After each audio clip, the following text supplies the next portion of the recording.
جو کرنی ہے جہانگیری محمد کی غلامی کر، عرب کا تاج سر پر رکھ خدا بندے عجم ہو جا۔ یہ تھے جناب پروفیسر حضرت مولانا عبدالرزاق صادق صاحب، جو بہت ہی احسن انداز میں آپ کے گوش گزار اپنا خطاب کر رہے تھے۔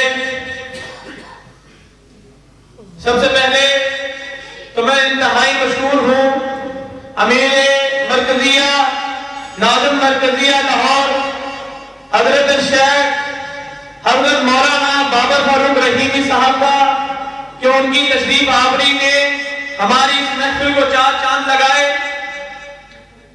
حضرت مولانا پروفیسر عبید الرحمان محسن صاحب بھی پہنچ چکے ہیں، انشاءاللہ کچھ ہی دیر میں ان کا خطاب شروع ہو جائے گا۔ اب میں بلا تاخیر بلا تمہید دعوت خطاب دینا چاہتا ہوں ناظم مرکزیہ لاہور جرینا ساتھی سینیٹر پروفیسر ساجد میر جناب حضرت مولانا بابر فاروق رحیمی صاحب سے کہ وہ اسٹیج پر آئیں اور اپنے جذبات کا اظہار کریں۔ جناب بابر فاروق رحیمی صاحب۔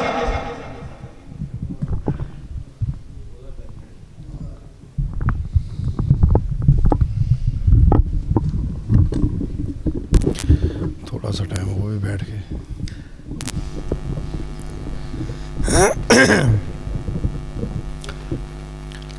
السلام علیکم ورحمۃ اللہ وبرکاتہ۔ الحمدللہ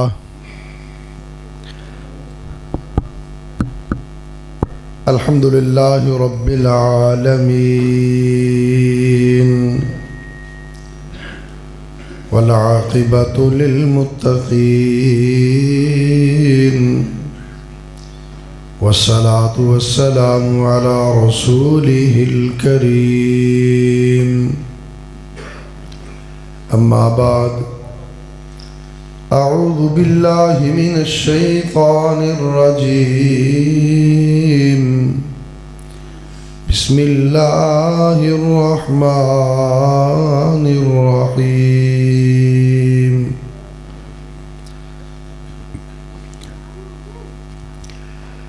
ما كان محمد أبا أحد من رجالكم ولكن رسول الله وخاتم النبيين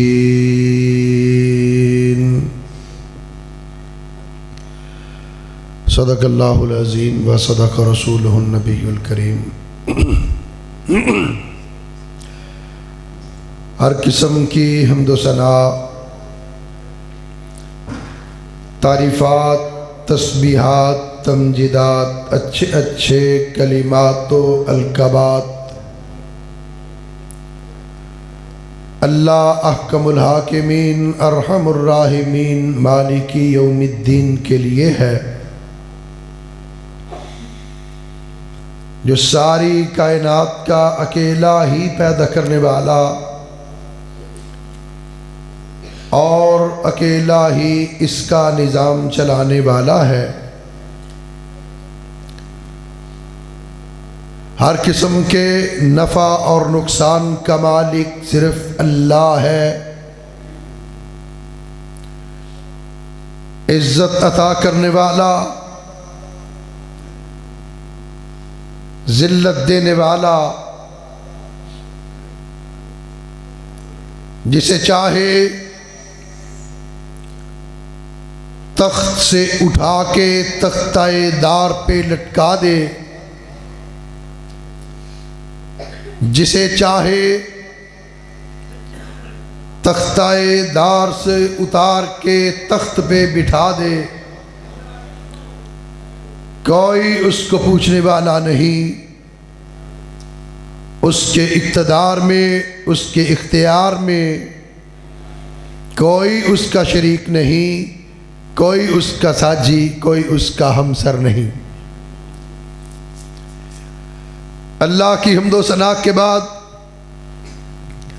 درختوں کے پتوں، پھولوں کی پتیوں، پانی کے قطرات، ریت کے ذرات سے بھی زیادہ درود و سلام ہوں میرے اور آپ کے پیارے آقا جناب محمد الرسول اللہ صلی اللہ علیہ وآلہ واصحابہ وسلم کی ذات اقدس و مقدس پر کہ وہ چندہ کا روپ، وہ دھرتی سروپ، وہ مثل آفتاب و مہتاب کہ جس جیسا خوبصورت، جس جیسا خوبصورت آج تک نہ کسی ماں نے جنا ہے اور نہ قیامت تک کوئی ماں جنم دے سکتی ہے۔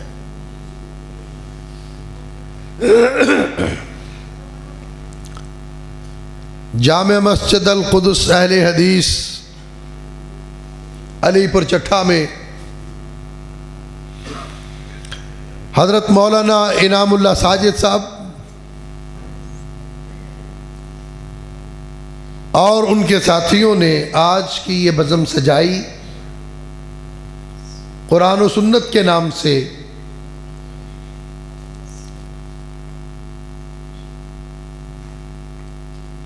حضرت مولانا پروفیسر عبید الرحمان محسن صاحب تشریف لا چکے ہیں،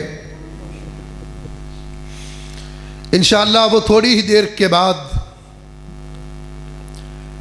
عالمانہ، عاملانہ، ادیبانہ، خطیبانہ، نقیبانہ، محققانہ، مفسرانہ خطاب فرمائیں گے۔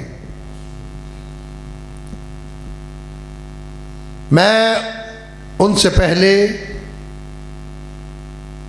تھوڑی دیر کے لیے ہمارے برادر اکبر مولانا انعام اللہ ساجد صاحب نے میرے ذمے سبق لگایا ہے آپ کو سنانا۔ پھر پروفیسر صاحب بھی موجود ہیں، تو ماسٹروں کی موجودگی میں سبق سنانا بڑا مشکل ہے۔ پروفیسر صاحب ہوں فاضل مدینہ یونیورسٹی، بڑا مشکل سبق ہوتا ہے میرے جیسے طالب علم کے لیے۔ بہرحال ختم نبوت اور اہل حدیث، یہ موضوع ایک ہے، باتیں دو ہیں۔ حضرت نے حکم فرمایا تعمیل ہوگی چند منٹ، زیادہ نہیں، حضرت کی موجودگی میں مناسب بھی نہیں، ایک طالب علم کی گفتگو پروفیسر صاحب کی موجودگی میں۔ سب سے پہلے ختم نبوت کو دیکھیں کہ یہ کیا ہے، مالک کائنات نے اس کے بارے میں کیا کہا، اللہ کا قرآن کیا کہتا ہے، پیارے آقا کا فرمان کیا کہتا ہے۔ یہ آیت میں نے جو پڑھی ختم نبوت کے حوالہ سے، اس کے علاوہ قرآن پاک کی اور بہت ساری آیات ہیں جو ختم نبوت پر دلالت کرتی ہیں۔ آپ ذرا دیکھیں، آقا علیہ الصلوۃ والسلام کو فرمایا کہ وَمَا أَرْسَلْنَاكَ إِلَّا رَحْمَةً لِلْعَالَمِينَ، ہم نے آپ کو سارے جہانوں کے لیے رحمت بنا کر بھیجا۔ جب سارے جہانوں کے لیے آپ رحمت بن کے آئے، تشریف لے آئے، پھر آپ کے بعد کون ہے جو سارے جہانوں کے لیے نبی بن کر، رسول بن کر آیا ہو؟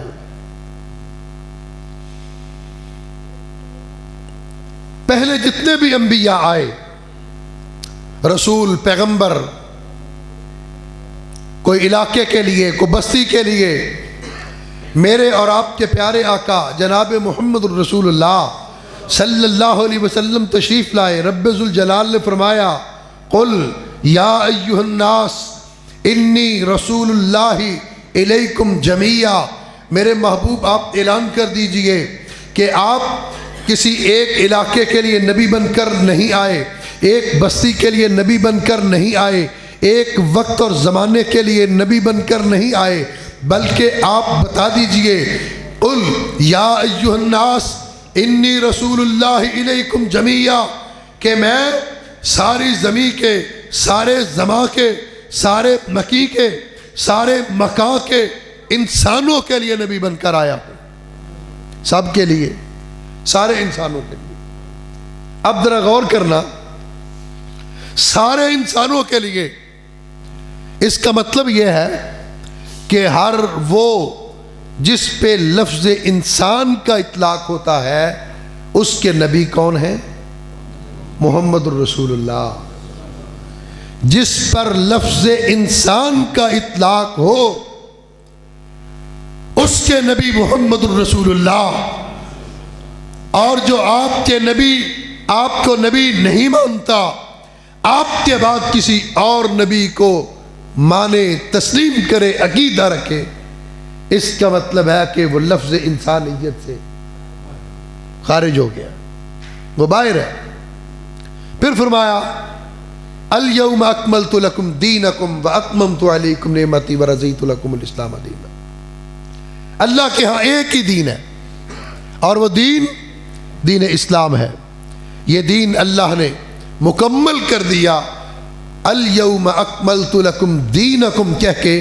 اب اس کی تکمیل کے بعد نہ اس کے اندر کوئی کمی کر سکتا ہے، نہ کوئی زیادتی کر سکتا ہے۔ دین مکمل، شریعت مکمل، رسالت مکمل، نبوت مکمل۔ بہت ساری آیات میں، وقت کم ہے، فرمایا ما کان محمد ابا احد من رجالکم ولکن رسول اللہ وخاتم النبیین، کہ ہم نے آپ کو خاتم النبیین بنا کے بھیجا۔ اب اس پر کوئی لغت کے اعتبار سے اس کے معنی بتاتا ہے، کوئی کسی اعتبار سے معنی بتاتا ہے، لیکن قرآن پاک کا سب سے بہتر ترجمہ، سب سے بہترین تشریح، سب سے بہترین تفسیر وہ ہے جو مکہ کے در یتیم آمینہ کے لال صلی اللہ علیہ وسلم نے فرمائی۔ خاتم النبیین، نبی کا معنی کیا ہے؟ خبر دینے والا، کوئی کسی اعتبار سے بیان کرے، کوئی کہے امتی نبی، کوئی کہے ذلی نبی، کوئی کہے بروزی نبی، کوئی کہے حقیقی نبی۔ نبی کا معنی کیا ہے؟ رب کہتا ہے خاتم النبیین، آپ پہ نبوت کا دروازہ بند کر دیا، نبوت کا دروازہ آپ پہ کلوز کر دیا۔ اب نبوت کا معنی کیا، نبی کا معنی کیا؟ آمینہ کے لال خود ارشاد فرماتے ہیں انا خاتم النبیین لا نبی بعدی، میں آخری نبی ہوں، میرے بعد کوئی نبی نہیں ہے، کوئی رسول نہیں ہے، ولا امت بعدکم، اور تم آخری امت ہو، تمہارے بعد امت بھی کوئی نہیں۔ بات ختم کر دی۔ ذلی نبی، بروزی نبی، چلی نبی، ٹلی نبی، سارے مسئلے حل کر دیے کہ لا الہ، جو لا کی تلوار الہ پہ چلی، دنیا کے سارے الہ اور مشکل کشا ختم کر دیے، الا اللہ کہہ کے یہی لا کی تلوار خاتم النبیین پہ، لا نبی بعدی، اور لا نبیہ پہ چلی کہ کوئی نبی نہیں، کوئی نبی نہیں۔ لا صلاۃ لمن لم یقرأ بفاتحہ، کوئی نماز نہیں بغیر فاتحہ کے، کوئی نبی نہیں کسی قسم کا ہو۔ حضرت ابو بکر صدیق رضی اللہ تعالیٰ عنہ، حضرت عمر فاروق رضی اللہ تعالیٰ عنہ، آقا علیہ الصلوۃ والسلام کی وفات کے بعد ایک دن حضرت ام ایمن رضی اللہ عنہا کے گھر حاضر ہوئے، ان کی زیارت کے لیے سلام کیا اور وہ رونے لگ گئیں۔ حضرت ابو بکر صدیق، حضرت عمر فاروق رضی اللہ تعالیٰ عنہ ان کو تسلی دیتے ہیں کہ اماں جان، آقا علیہ الصلوۃ والسلام اس دنیا سے چلے گئے، اللہ کی مرضی تھی، اللہ کی رضا تھی، ان کا وقت تھا۔ حضرت ام ایمن رضی اللہ تعالیٰ عنہا ارشاد فرماتی ہیں رونا اس بات کا نہیں، رونا اس بات کا ہے کہ اللہ نے وحی کے سلسلے کو منقطع کر دیا ہے۔ آسمان سے جو وحی اترتی تھی وہ وحی آنا بند ہو گئی. آقا علیہ الصلوۃ والسلام نے فرمایا میری امت میں 30 کذاب ہوں گے، دجال ہوں گے، کذاب ہوں گے، اور وہ نبوت کا دعویٰ کریں گے. ان میں سے ہر ایک کہے گا کہ میں نبی ہوں. مسیلمہ کذاب بھی ان میں ایک. اب ذرا غور کرنا ہے میں جو بات کرنے لگا ہوں. مسیلمہ کذاب، اسود انسی، طلحہ، مختلف لوگ جنہوں نے بھی نبوت کے دعوے کیے، جھوٹی نبوت کے دعوے. یہ وقت چلتا گیا، وقت گزرتا گیا. اس کے بعد بر صغیر کے اندر ایک شخص مرزا غلام احمد قادیانی، اس نے اپنی نبوت کا دعویٰ کیا، جھوٹی نبوت کا. میں یہ بات کہتا ہوں اسود انسی نے دعویٰ کیا، وہ بھی کذاب ہے، وہ بھی کافر ہے، وہ بھی دجال ہے. اس کے بعد مسیلمہ کذاب نے دعویٰ کیا، طلحہ نے دعویٰ کیا. جس نے نبوت کا دعویٰ کیا آقا علیہ الصلوۃ والسلام کے بعد سارے کذاب ہیں، سارے جھوٹے ہیں، سارے دجال ہیں. لیکن بر صغیر کا یہ غلام احمد قادیانی مسیلمہ کذاب سے بڑا دجال ہے. یہ غلام احمد قادیانی مسیلمہ کذاب سے بڑا کذاب ہے. یہ غلام احمد قادیانی مسیلمہ کذاب سے بڑا خبیث اور خناس ہے. یہ ان تمام جھوٹے دعوے کرنے والوں سے بڑا ملعون اور لعنتی ہے. آپ یہ بات کہیں گے جی کہ کیوں؟ یہ ان سب سے بڑا ملعون اور لعنتی کیوں بن گیا؟ مسیلمہ کذاب بھی جھوٹا، لیکن یہ غلام احمد قادیانی اس سے بڑا دجال. غلام احمد قادیانی طلحہ سے بڑا دجال، اسود انسی سے بڑا دجال، ان سے بڑا ملعون، ان سے بڑا لعنتی.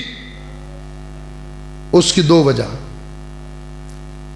سمجھنے کی کوشش کریں میری اس معروضات کو. دو وجہ.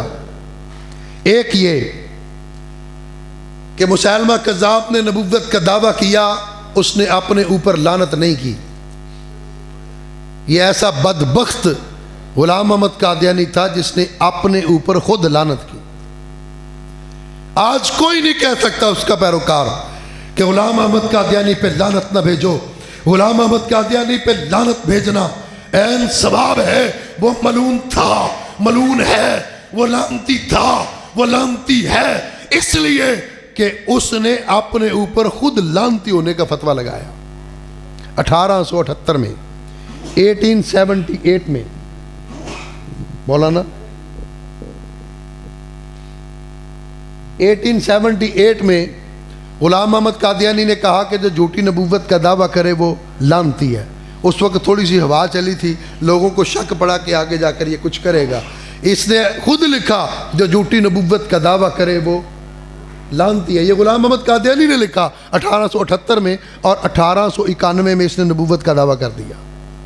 خود 1878 میں لکھا اور 1891 میں نبوت کا دعویٰ کر دیا. اس کے کہنے کے مطابق یہ لعنتی ہے. غلام احمد قادیانی کون ہے؟ غلام احمد قادیانی لعنتی. جن کی ان کو بات سمجھ آ رہی ہے نا وہ ساتھ بھیجیں، اس تک پہنچے. غلام احمد قادیانی اس کے اپنے کہنے کے مطابق کیا ہے؟ لعنتی ہے، لعنتی. اگلی بات، یہ ان سے بڑا کذاب، دجال، لعین، ملعون، لعنتی، خبیث اور خناس کیوں ہے مسیلمہ کذاب سے؟ اس لیے کہ مسیلمہ کذاب کو کسی خارجی قوت اور طاقت نے نبی نہیں بنایا تھا. مسیلمہ کذاب کو کسی خارجی قوت نے نبی نہیں بنایا. اس کے اندر کے شیطان نے اس کو ورگلایا، اس نے نبوت کا دعویٰ کر دیا. یہ ملعون ایسا لعنتی، ایسا کذاب، ایسا دجال، ایسا بے ایمان تھا کہ جو اس کے اندر کے شیطان نے ورگلایا تو ورگلایا، لیکن یہ ایسا اسلام کا دشمن، نبی کا دشمن، دین کا دشمن جو انگریز کے لیے استعمال ہوا. اس کو انگریز نے تیار کیا، اس کو انگریز نے میدان کے اندر لا کے کھڑا کر دیا، اور یہ انگریز کا ایک اس کا پیدا کردہ پودا بن گیا. خود لکھتا ہے اپنی کتاب میں کہ یہ ملکہ ہماری خدا ہے اور میں اس کی تلوار ہوں. غلام احمد قادیانی وہ انگریز ملکہ وکٹوریہ کو لکھتا ہے یہ میری خدا ہے اور میں اس کی تلوار ہوں. خود کہتا ہے کہ میں انگریز کا کاشت کردہ پودا ہوں. اس وجہ سے یہ ان سے بڑا لعنتی ہے کہ یہ کسی کے کہنے پر اس نے نبوت کا دعویٰ کیا۔ اور پھر اگلی بات، جب انگریز نے اس سے یہ دعویٰ کروایا 1891 میں، 1838 میں یہ پیدا ہوا اور 1891 میں نبوت کا دعویٰ کروایا، اس وقت بڑے لوگ پڑھے لکھے بھی تھے، سمجھدار بھی تھے، باشعور بھی تھے، خوبصورت بھی تھے، حسین و جمیل بھی تھے، لیکن اس سے نبوت کا دعویٰ کیوں کروایا؟ یہ بھی سمجھنے والی بات ہے۔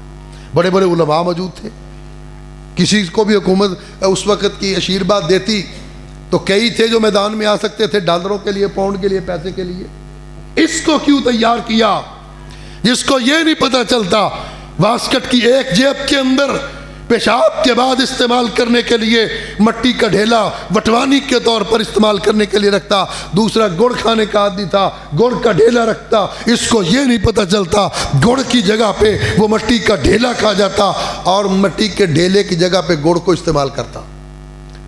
یہ افیونچی تھا، افیون کھانے والا، نشئی، چرسی، پنگی، سیالکوٹ کی کچہریوں میں وکیل کے ساتھ منشی کا کام کرتا رہا۔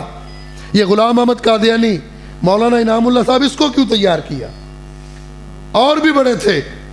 اس لیے دو کام لیے انگریز نے، دو کام لیے، غلام احمد قادیانی سے جھوٹی نبوت کا اعلان کروا کے، اس سے دعویٰ کروا کے دو کام لیے انگریز نے۔ ایک کام لیا کہ جہاد کے خلاف فتویٰ لیا جائے، اس سے جہاد کے خلاف فتویٰ کہ انگریز کے خلاف جہاد نہیں ہے، حکومت اور ریاست اور سلطنت کے خلاف کوئی لڑائی، کوئی جہاد نہیں ہے۔ دوسرا کام، انگریز نے اس بدصورت، اس بد سیرت، اس افیونچی، اس سے نبوت کا دعویٰ کروا کے دوسرا کام، استغفر اللہ معاذ اللہ، منصب نبوت کی تذلیل کروائی۔ اس نے لوگوں کو بتایا، انگریز نے بتایا، معاذ اللہ، معاذ اللہ، معاذ اللہ، نبی ایسا ہوتا ہے، نبی ایسا ہوتا ہے کہ جس نبی پہ مسلمان جانے دیتے ہیں، جس نبی کا نام لیتے ہیں، جس پہ مرنے کا عزم کرتے ہیں، جس کے نام پہ مٹنے کا اعادہ کرتے ہیں، وعدہ کرتے ہیں، اعلان کرتے ہیں، نبی ایسا ہوتا ہے، ایسا ہوتا ہے نبی۔ یہ کام لیا انگریز نے اس افیونچی، اس بنگی اور اس چرسی کو بنا کے۔ اور پھر اللہ کا شکر، الحمدللہ اس وقت بھی اہل حدیث بیدار تھے، آج بھی اہل حدیث بیدار ہیں انشاءاللہ۔ اس وقت بھی اہل حدیثوں نے عقیدہ تحفظ ختم نبوت کیا، آج بھی ختم نبوت کے عقیدے کا ہم تحفظ کرنے والے ہیں۔ اس وقت بھی غلام احمد قادیانی کو للکارنے والے اہل حدیث تھے، آج بھی سب سے زیادہ الحمدللہ غلام احمد قادیانی کی ذریت کو للکارنے والے اہل حدیث ہیں۔ غلام احمد قادیانی کے خلاف سب سے پہلے کفر کا فتویٰ مولانا محمد حسین بٹالوی رحمۃ اللہ علیہ نے لگایا۔ مولانا محمد حسین بٹالوی رحمۃ اللہ علیہ نے سب سے پہلے غلام احمد قادیانی کے خلاف کفر کا فتویٰ لگوایا اور اس کی توثیق کروائی۔ سید نذیر حسین محدث دہلوی رحمۃ اللہ علیہ سے پھر اس دور کے اندر 200 علماء کے پاس مولانا محمد حسین بٹالوی گئے۔ وہ سواری کا دور، وہ جہاز کا دور، وہ ٹرانسپورٹ کا دور، وہ نئی وہ گاڑیوں کا دور، وہ گھوڑوں کا دور، اس دور میں 200 علماء سے جا کر مولانا محمد حسین بٹالوی نے غلام احمد قادیانی کے دجل، غلام احمد قادیانی کے کفر، غلام احمد قادیانی کی خباثت، غلام احمد قادیانی کی ضلالت اور رذالت کی توثیق کروائی اور دستخط کروائی۔ 200 علماء۔ سب سے پہلے غلام احمد قادیانی کو جس شخص نے مباہلے کا چیلنج کیا وہ اہل حدیثوں کے فرزند حضرت مولانا ثناء اللہ عمر تسری رحمۃ اللہ علیہ تھے۔ سب سے پہلے اس ملعون کے ساتھ جس شخص نے مناظرہ کیا وہ مولانا عبدالحق غزنوی رحمۃ اللہ علیہ تھے، اور سب سے پہلے 1892 میں اس کے خلاف سب سے پہلے جس نے تحریری طور پر اس کے تحریر کے اندر اس کے کفر کو بے نقاب کیا وہ مولانا محمد حنیف ندوی رحمۃ اللہ علیہ تھے، جنہوں نے سب سے پہلے اس کے خلاف تحریری طور پر کفر کروا، تحریر لکھی۔ جو 40 صفحات پر مشتمل. سب سے پہلے رسالہ اس کے خلاف مولانا اسماعیل علی گڑھی رحمۃ اللہ علیہ نے لکھا، اور سب سے زیادہ اس کے خلاف اگر کتابیں لکھی مولانا عبد الرحیم میر سیالکوٹی رحمۃ اللہ علیہ نے اس دور کے اندر 17 کتابیں غلام احمد قادیانی کی رد اور اس کے باطل میں لکھی اس دور میں. اور پھر سب سے پہلے عربی زبان کے اندر جس نے قادیانیت کو بے نقاب کیا، ان کے مکروہ چہرے سے نقاب ہٹایا، وہ حضرت علامہ احسان الہی ظہیر شہید رحمۃ اللہ علیہ تھے. فاتح قادیاں کا لقب اس تاریخ کے اندر اگر کسی کو ملا، مولانا ثناء اللہ عمر تسری رحمۃ اللہ علیہ کو ملا. 1953 کو تحریک چلی، تمام مسالک کا مشترکہ مجلس عمل بنی. اس مشترکہ مجلس عمل کے سب سے پہلے جنرل سیکرٹری مولانا داؤد غزنوی رحمۃ اللہ علیہ بنے، جو مرکزی جمعیت اہل حدیث پاکستان کے اندر بانی. سب سے پہلے امیر مرکزی جمعیت اہل حدیث پاکستان کے مولانا سید داؤد غزنوی رحمۃ اللہ علیہ، وہ مشترکہ اس مجلس عمل کے 1953 کی تاریخ میں جنرل سیکرٹری بنے. پھر 1953 کی تحریک چلی، اس میں مولانا یوسف کلکتوی رحمۃ اللہ علیہ گرفتار ہوئے، مولانا عبداللہ گرداسپوری گرفتار ہوئے، مولانا معین الدین لکھوی گرفتار ہوئے، مولانا محمد حسین شیخوپوری گرفتار ہوئے. ہمارے اکابر نے گرفتاریاں دی، ہمارے اکابر پابند سلاسل ہوئے، ہمارے اکابر نے جیلیں برداشت کی. صرف فیصل آباد کے گاؤں 36 چک سے 100 اہل حدیثوں کو جیل کے اندر بند کر دیا. 1953 کی تاریخ میں صرف ایک گاؤں 36 چک سے 100 اہل حدیثوں کو گرفتار کر لیا گیا. ہمارے اسلاف نے قربانیاں دی، ہمارے اس اسلاف نے ہمیشہ یہ مقدمہ فرنٹ پہ آ کر کے لڑا، اور یہ مقدمہ ایسے نہیں لڑا گیا. آج لوگ کہتے ہیں جی مولوی کفر کے فتوے لگا رہے ہیں نئی نسل کو فرقرانے کے لیے، مولوی ایسے کر رہے ہیں، مولوی. آج یہ بات بھی سن لیں، مولویوں نے دلائل دیے، لیکن قادیانیوں کو کافر پاکستان کے آئین نے کہا ہے. پاکستان کے آئین نے قادیانیوں کو کافر کہا، اور جو شخص قادیانیوں کے کفر کو نہیں مانتا، قادیانیوں کے دجل کو نہیں مانتا، قادیانیوں کی ضلالت کو نہیں مانتا، قادیانیوں کی رضالت کو نہیں مانتا، وہ پاکستان کے آئین کا دشمن ہے. میں کہنا چاہتا ہوں پاکستان کے آئین کو صوفی محمد شمالی وزیرستان کے اندر اگر نہ مانے، اس کے خلاف فوج کشی کی جاتی ہے، اس کے خلاف لشکر کشی کی جاتی ہے. پاکستان کی فوج سے کہوں گا، پاکستان کے حکمرانوں سے کہوں گا، جو پاکستان کے آئین کو نہ مانے وہ پاکستان کا غدار ہے. ہم اسے غدار سمجھتے ہیں. اس کے خلاف کارروائی ہونی چاہیے، فوج کشی ہونی چاہیے. لیکن اگر قادیانی پاکستان کے آئین کا انکار کرے، پاکستان کے آئین کا انکار کر کے اپنے آپ کو کافر نہ سمجھے، مسلمان سمجھے، پاکستان کے آئین کی توہین کرے، ان کے خلاف بھی کارروائی ادھے بول دے ادھی سمجھ آئے گا. ان کے خلاف بھی جو پاکستان کا غدار ہے اس کے خلاف کارروائی ہونی چاہیے. جو پاکستان کے آئین کو نہیں مانتا اس کے خلاف کارروائی ہونی چاہیے. ایک شخص مجھے کہنے لگا جی وہ قادیانی کلمہ ہی لکھتے ہیں نا، تو کلمہ لکھنے میں کیا حرج ہے، اپنی عبادت کا کہ باہر تم انہیں منع کیوں کرتے ہو؟ میں نے کہا لیٹرین کی دیوار پہ کلمہ لکھنا صحیح نہیں ہے. لیٹرین کی دیوار پہ کلمہ لکھا جا سکتا ہے؟ ہم ان کی عبادت گاہوں کو لیٹرین سے بھی بدتر سمجھتے ہیں. 30 جون آخری بات بتانے لگا ہوں. 30 جون 1974 کو پارلیمنٹ میں ایک بل پیش ہوا، پرائیویٹ بل. اس بل پر 2 مہینے بحث ہوئی.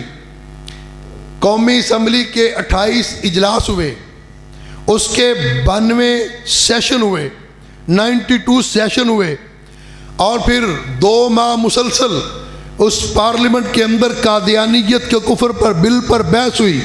1 دن نہیں، 2 دن نہیں، یہ 11 دن مرزا ناصر جو اس وقت ان کا یہاں پر سب سے بڑا سربراہ تھا، مرزا ناصر کو